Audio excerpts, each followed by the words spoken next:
If you've ever abandoned a song because it wasn't quite perfect, or you felt like your music wasn't ready to be heard yet, then this video is for you. I want to talk about why chasing perfection often makes music weaker and not stronger, and why it might be giving you permission to let something real exist.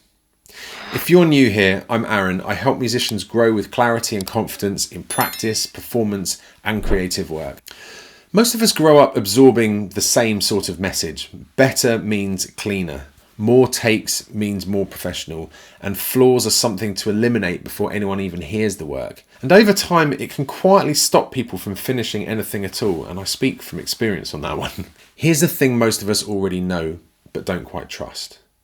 The music that stays with us is rarely perfect. It's the vocal that cracks slightly, the tempo that breathes, the lyrics that feel a bit too honest. Those moments don't push listeners away, they invite them in. I didn't understand this properly until I noticed a pattern in my own work. The songs I laboured over and spent ages producing felt fine, but the ones people really connected with were the ones where I stopped earlier than I wanted to, wrote quickly or recorded quickly. Not because they were unfinished or they sounded rough, but because they were finished emotionally before they were finished technically. And this was pretty uncomfortable at first. The lesson is that perfection removes uncertainty, and uncertainty is where presence lives. When everything is smoothed out, there's nothing left for the listener to lean into. No sense that someone risked something, no feeling that the music could only exist that particular way. That's not a technical problem, it's not where you put a mic or where you tune, it's a human one. So here's the permission I wish I'd been given earlier. You're allowed to leave things in. You're allowed to keep the take that feels right instead of the one that feels sort of technically correct. You're allowed to stop polishing once the song has said what it needs to say. That's not lowering your standards. It's changing what you're measuring. This is something I try to practice now in my own music. Have a listen to this. Man, I love to make you smile when you are crying. I know that all I need is in front of me, and so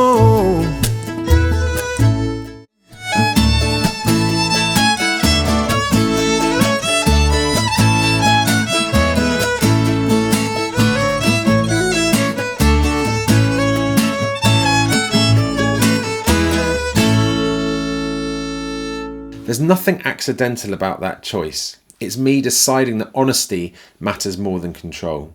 And that's the decision anyone making music can take, and the philosophy I'm even making with these videos here. We live in a moment where perfection is cheap. Tools can smooth everything, correct everything, tune everything, quantize anything, generate endless versions of your songs. But honesty still requires a human to stop and say, this is enough. That moment can't be automated. If you're waiting for your music to feel perfect before you let it exist, you may be waiting for the wrong thing. Connection doesn't come from flawlessness.